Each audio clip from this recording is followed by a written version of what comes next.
My name is Frank Allen. Tonight, we have an evening with Dr. Robert Duncan on TM Radio.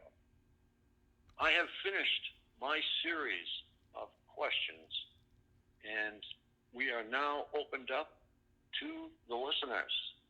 And call 800-313-9443 to get into the queue. Okay, Papa, go ahead. Okay, so the last question was about what TI's experience as street theater, sensitization of specific actions, and I'll give you examples of one woman, Cheryl Welsh. People cough and blow smoke at her. She was hypersensitized to that. Or it could be a color of a car. There's a guy in a psych ward right now, Todd Giffen, who was sensitized to whistling. And so this street theater, I don't fully know what's going on. The Stasi's used it for intimidation practices. There was a book, I think it was called The Confessions of an NSA Economic Hitman, and he talked about how he had to stalk people and let them know the U.S. government was watching them. And the Russians obviously did that too. You know, I mean, every country does it. And so what is the stalking for? It has a few purposes. It heightens paranoia. And so if you tell your friends, some big organization stalking me, well, then they write you off and your testimony is now discredited. That's one aspect. The other is it actually, paranoia and stress alters the biochemistry of the brain in a way that makes it the neural linkage converge more quickly.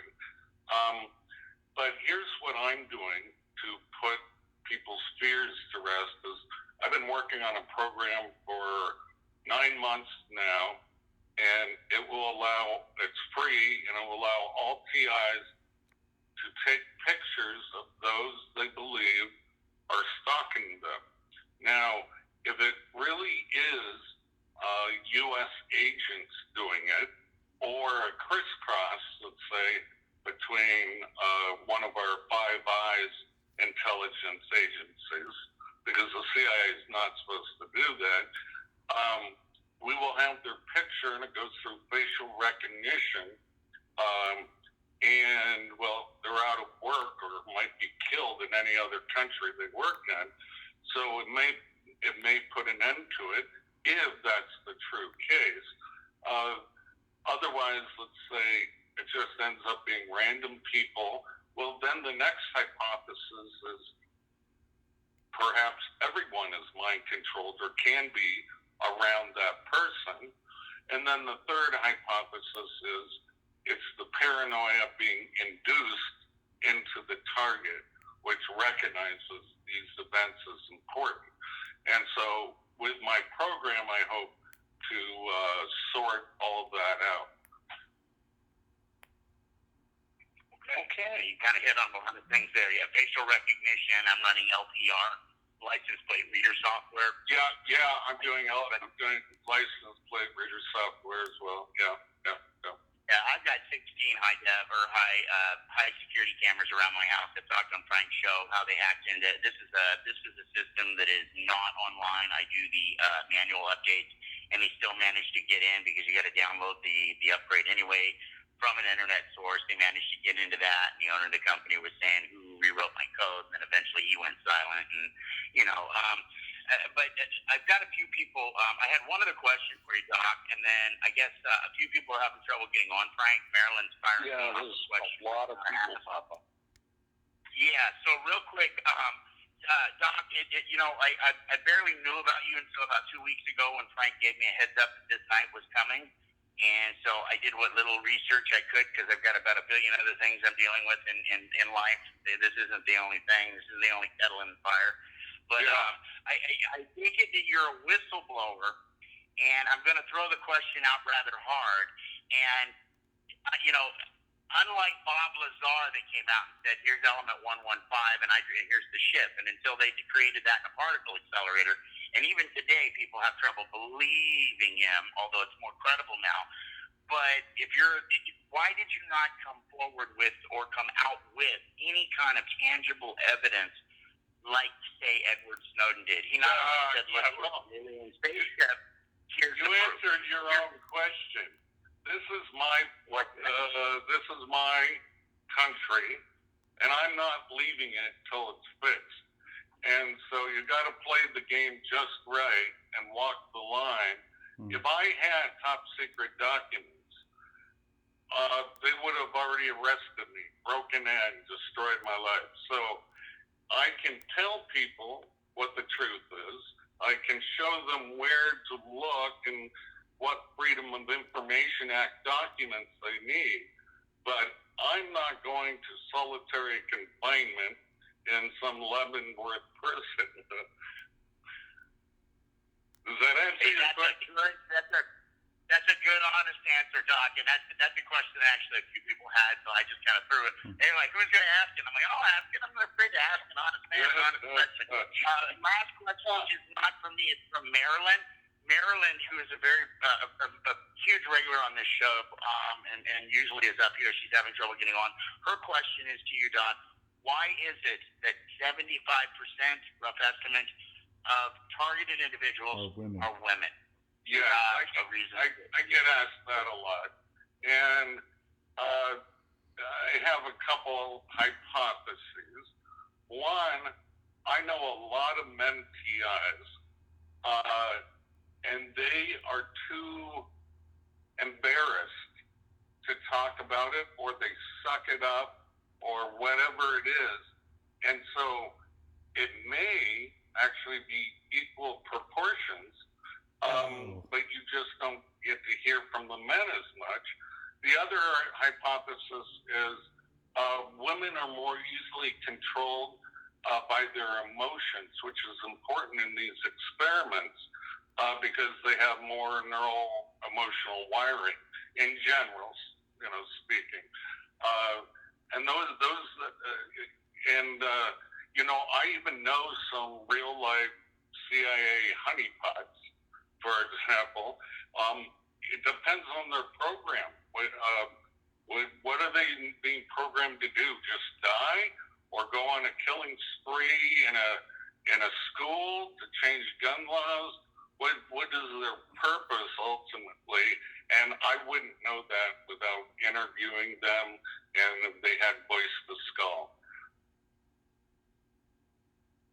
Okay, Papa, we'd like to move on to Melissa Ryan from Oklahoma. Hi, Dr. Duncan. Hi, Frank. Hi. Hi. So, Dr. Duncan, I have a question for you. First of all, why is it some people get V2K and some people don't? Yeah,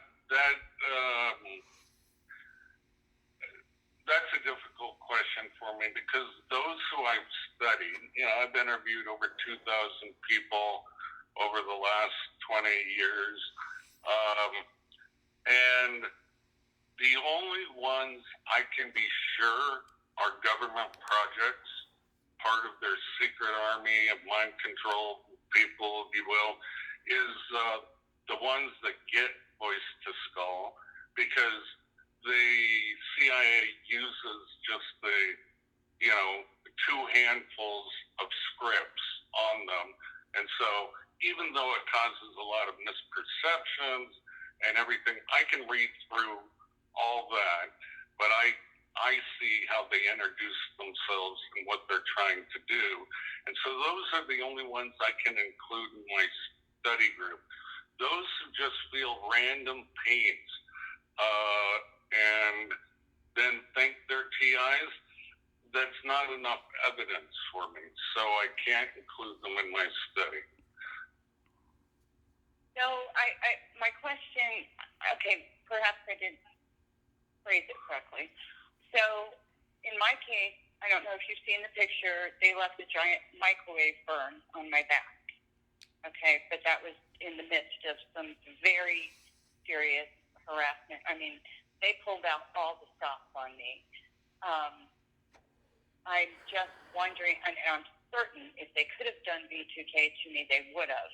However, after that, okay, what happened? all right. I understand your Somebody question. Somebody got very heavy-handed, and I have remote neural monitoring, so I do get constant pressure in my ears, alternating right and left. I'm wondering, what is the point of that? It's almost like I'm hooked up to AI and I can't be unhooked because my stalking has stopped. The harassment has stopped, but the neural monitoring, I guess that's what you'd call it, goes on.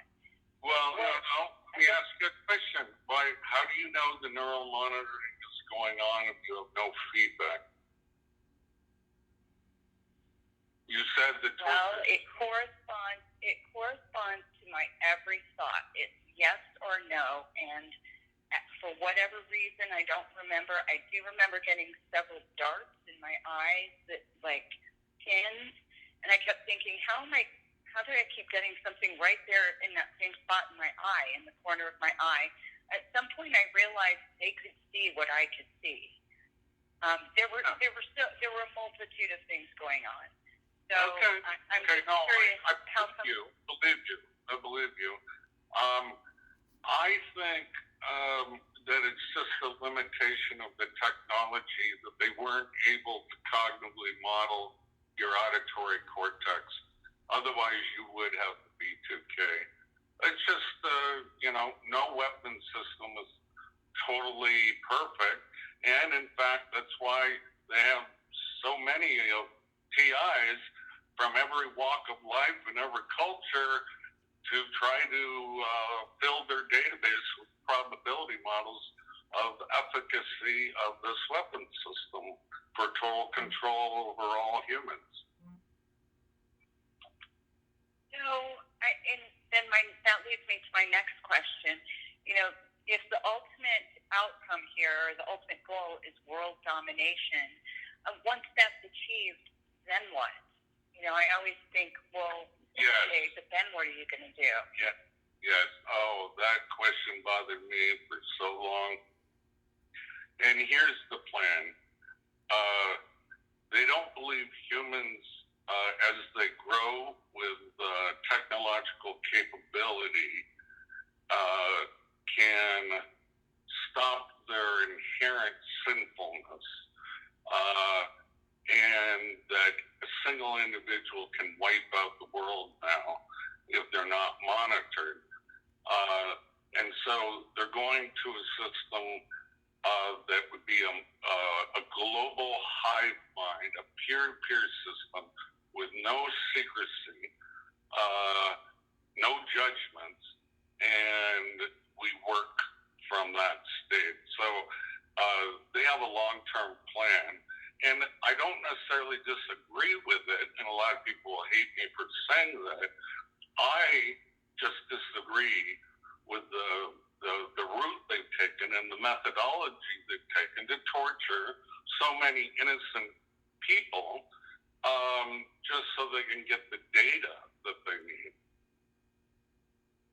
Is it true that there are people that are actually pressing these buttons? Because I find that rather difficult to believe it's happening so quickly in real time. No. It's all just a program, artificial intelligence. But they're chatterbots. You know what a chatterbot is. They don't work on everyone. Often people can realize this isn't a human. It can't remember anything I just said. It's just trying to incite me by questions, blah, blah, blah. And so with that, they have to have a human monitoring person that then can interject language that's believable as another being. But most of it is all programmed.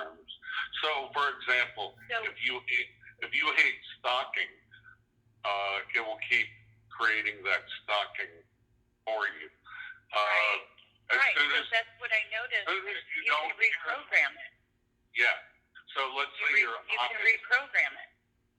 If you learn to separate in your mind the pain of a needle in your eye from as a false pain signal from a real pain signal that something's wrong with your body, they'll move on. They won't do it anymore. And that's the way the program works. It's why it's called Satan, silent assassination through adaptive neural networks. And it will only focus on what bothers you. And so when nothing bothers you anymore, that's when it all stops. Yeah. So, I mean, you're free. I mean, when nothing bothers you anymore, you're free. Yeah. It doesn't bother me. So, I mean, is it true that you can reprogram it? Because I thought, well, if this is an AI, then it's just programmed. Well, I can reverse brainwash it. Yeah, but remember, it's bidirectional. It's programming you, and you're programming it. So, don't think you're in control. No, I don't, but I think I'm helping steer it into a better direction, because that's really bothers me is I know this technology actually has a lot of very phenomenally great applications. Yes, and that's why they're going to release it in 2025. The public will get to know, not about the government developed it, but that the simultaneous rediscoveries will show all the positive uses. We can help with Parkinson's. We can, cure all sorts of mental illnesses and health. And that's the way it's going to be rolled out to the public. But now everyone gets a microchip and we don't have to have cash or keys. But it's still a grander strategy to enslave mankind. Don't forget that. Okay. No, I haven't. Melissa, This is Trump. thank you very much. Okay. Thank you. Yeah. We have Michael from Phoenix. Hi, Dr. Duncan. How you doing, sir? Good. How are you, Michael? Good. I'm a 15-year Air Force veteran. I've actually been the featured guest on this show before. Long-term trauma-based mind control victim. I've gotten every type of stalking, harassment, everything that anybody that's researched targeted individuals can get in my life. And I'm sorry that I know how painful it is. It's been a tough road. But how have you coped? Have you discovered any coping mechanisms? Yeah. Just actually, what I do is I document what's going on. I've built my own website, and I realized what was going on in April of 2017 is when the stalking and harassment went overt. And I started trying to figure out what was going on. I found Karen Melton Stewart on the internet, and what she was talking about was very similar to what was going on with me. And I started understanding what was happening, and then I started documenting. I actually, when I was in the Air Force, I was a journalist, photo, video, and broadcast journalist, and I thought, I've got these skills. I might as well start documenting this and bring this out to the public, what's going on. What's your last name? Barden, Barden. B-A-R-D-E-N. Okay, yeah, I've seen your site. Yeah. Good, awesome. Yeah, we've talked, we've chatted on Facebook before, we've interacted before, and I tell people about you and your book all the time if they, want to research things. So I think what you're doing is great. But Thank you, Michael. I was just curious. So what about how long this has possibly been going on with me personally? I had parents. My dad worked for Lockheed Martin, Skunk Works, and Rocketdyne. It's obvious why you got targeted, but go on. My mom worked for the Federal Aviation Administration. I was born in Lancaster, California, around Edwards Air Force Base. All of my family were DoD contractors at either Skunk Works or Department of Energy. And when I realized what was going on and how this program works, I started going back in my timeline through life, And I could not find a specific time when this started, and I've heard a lot of people talk about that they were possibly sold into this program, or they were identified very young and put into this program at a young age. What's the possibility that this started from the time that I was born? Yeah, okay. I understand your question. My question is, do you have B2K? I have synthetic telepathy. I don't hear an audible voice in my head. When did they introduce themselves? In as far as the synthetic telepathy, or as far as when they went over. Yeah. The synthetic telepathy, a couple years ago. About 2 years ago. But unfortunately, this started as far back as 1960s. Okay.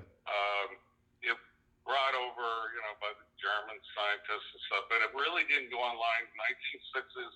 And then 1976, there was a huge bump.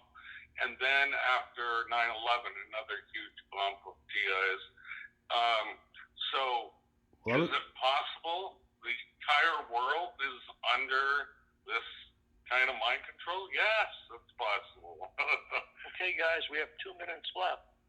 Okay, yeah, well, I was born in 1975, and I was in the military. Aiden from India on.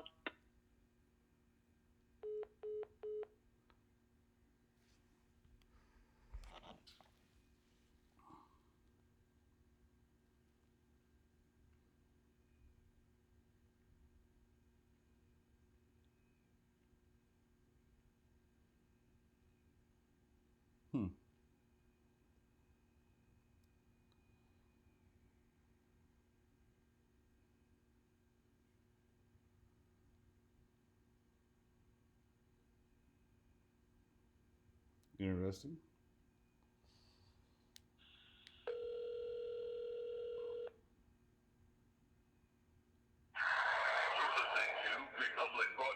Network, because you can handle the truth. Press the star key at any time to return to this menu. Press the number 1 on your keypad to listen to the Republic Broadcasting Network stream. 2 for the National Intel Report with John Stadtmiller. 3 for what really happened with Hacks are that bad that they leave you disabled. I say get the disabled income from your country, and then try to form a unique business on your own. But no, that's a tough one because they want to make sure you're respected. Sorry. Yeah, and the symptoms that the doctor will give is paranoid schizophrenia, and it doesn't. Yeah, doctor. Don't have a 40% disability in India, you won't get anything at the moment. No, I know, and there have been so many people who have been fooled, from cops to shrinks. Okay, guys, time is up. I'd like to thank Dr. Duncan and all of the guests who have called in, and I would like to say good night from Boston, Massachusetts. My name is Frank Allen. Thank you all. Huh.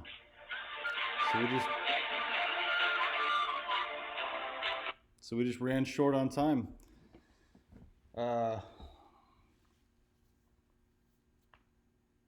Wow, ran short on time. I didn't really get the full answer that I wanted, but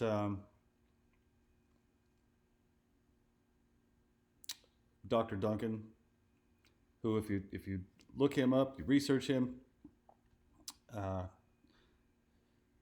Harvard graduate, CIA and DARPA employee, developed a lot of this technology that's used on targeted individuals.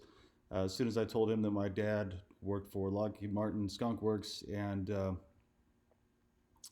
Rocketdyne, he said, "Oh, like immediately." He said, "Oh, I know why you're in this program," and he said there was a big bump in 1976 with this program, which I was born in 1975, and then he said again after 9/11.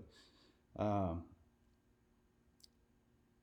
it seems pretty obvious to me that I've been in this my entire life and that it has just changed and escalated as time has gone on. So I was basically born into this program. Uh,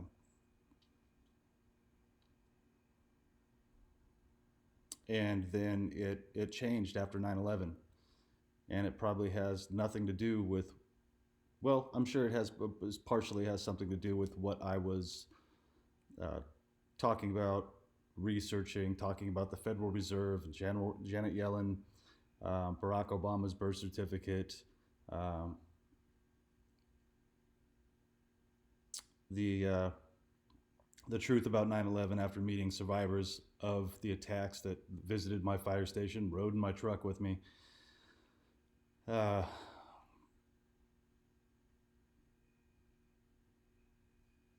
it probably has something to do with it too, but it looks like I've been going through this for 44 years. I'll be 45 in March, and I have been going through this my entire life. And I'd just like a break. Just like a break from this. But I don't know, it doesn't seem like that's going to happen. Um, the more I documented, the more that I spoke out, the more I connected with people, the more they came after me. I was arrested, and after a year and 8 months going through the court system, getting lied to and manipulated, gaslit, I was convicted of Class 6 felony, disorderly conduct, and I'm going through probation now. And they're doing everything they can to try to synthetically get me to violate my probation. Nothing I do is good enough. They ask for something different every time I go in. And I have another meeting which it's seeming kind of shady. It's coming up here. It is Wednesday today, so in 6 days. Hey Willis, how you doing, buddy? And they've changed the time of the meeting, and it's a long story. You go back to my last video actually and check that out. And I think they might be ready to just go ahead and put me in a cage because I'm making too much progress, networking too well, and explaining what's going on with this better than they would like me to. So who knows? Hey, what happens, I guess. You know, I always wanted to be in combat cam when I was in the Air Force, and I had a chance to lose my life doing that. And you know, whatever it takes to help free people, to give them back free will and privacy in their life. I guess that's what my mission here in life has been all about. And it'll just prove it more if they do anything to me. I'm not going to worry about anything or stress about anything.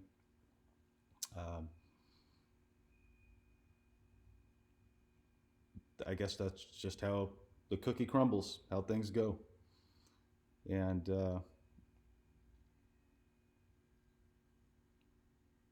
well, if that doesn't happen, I'll just keep going on from here on out. Keep doing what I need to do. Keep networking. Keep researching. Keep documenting. And like Dr. Duncan said, not let any of this stuff bother you, no matter what they do. You know, hopefully there's something after this life, and I'll be rewarded for that. If not, I did the best I could with what I had for the people here, and I'm happy with that. So thank you, Dr. Duncan. I will go ahead and call it on that, and everybody have a good night.